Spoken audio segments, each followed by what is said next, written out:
Okay, now we're into the formula.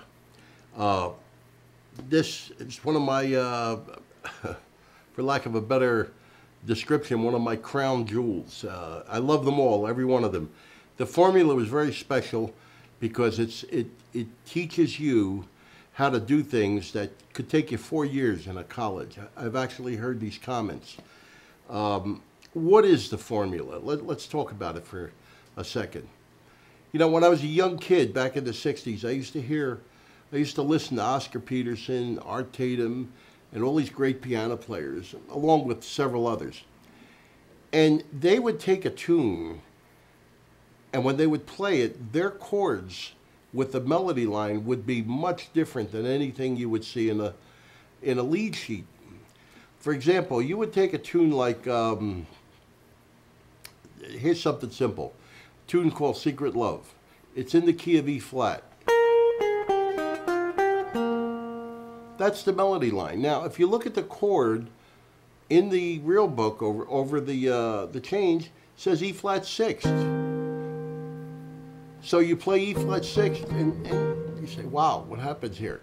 Now, after you learn the assembly line, you would play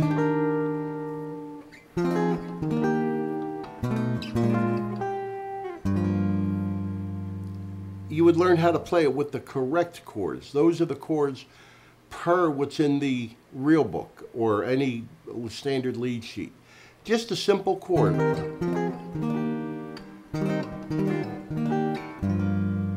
That's the way you would learn how to play it out of the assembly line. Now, when you listen to these players and you start becoming advanced, your ears start to hear different things. You say, well, you know, I listened to this guy play and his chords didn't sound anything like mine. And the reason is because he's an advanced player and he's changing the underlying harmony to the song. So what does that mean? What exactly does that statement mean? Sounds good and all that theory and all that pompous crap. But what exactly does it mean? The underlying harmony in the song is simply if the melody is, you can play E flat sixth, and somebody can sing it or play it on an instrument, and everybody's going to sound just fine. You go play at a wedding somewhere. But now when you want to get to art, when you want to turn a song into art, you go to another level altogether. And this is what the formula teaches you how to do. And I mentioned these piano players, and gee, I can't even tell you how many years I used to pick up the needle, drop the needle, pick up the needle, drop the needle, just trying to steal a simple chord or four chords, or if I was able to get two measures in the course of one day, I mean, this was a big event, just to get two measures of chord changes over a melody. Then I'd sit and I'd look at the chords, I'd play the chords, and I'd say to myself, this is insane. I came up with 8 chords that he was playing over 2 measures, yet there's only one chord written above the melody in the on the lead sheet. This picture's out of focus. Well, gradually, by hip and by hop, by experimentation, one day the lights came on. It was like a billboard in Times Square in New York, how they were doing it. And I understood it, and years later I put that concept, after teaching it to numerous, not only guitarists, but piano players as well, I put the whole thing into an easy to grasp methodology where it's simple. And in fact, it takes knowledge that you already have probably. If you're considering this book, if you're looking for reharmonization, you have certain knowledge in your head that you already, it's been stored back there. It's probably on a dusty shelf somewhere in the back of your brain that you might think, well, this information is useless. I learned it 4 years ago. Well, guess what? I'm going to give you the shock of your life. I'm going to show you how to take that information and bring it to life, and not only bring it to life, to create art. So that same tune where you would just play, oh, just simple chords. They're all E flat chords. Instead of that, you might hear something like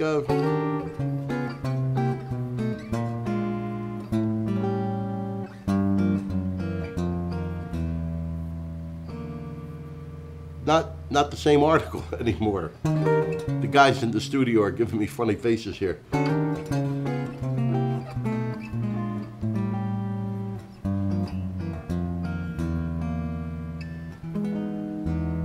Now it's a different tune altogether. But what this accomplishes, it's got your attention. You're listening to it and you're saying, wow, where are all these chords coming from? Listen to all this action, all the voice movement, all the things that are going on. So that's my goal in this title. There's 6 hours actually in this title, where the first 4 hours I'm going to take you through methodology and show you different ways to take a melody and twist it up to do the same thing.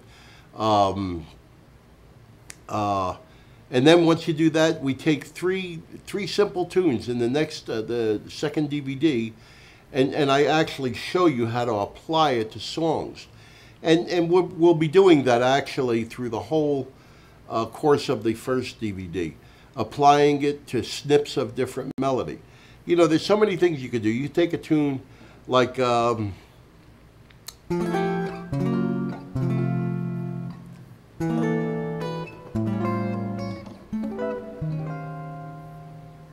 pretty different than the standard chords. But here's a, for instance, I'm trying to think of a, here, in this section.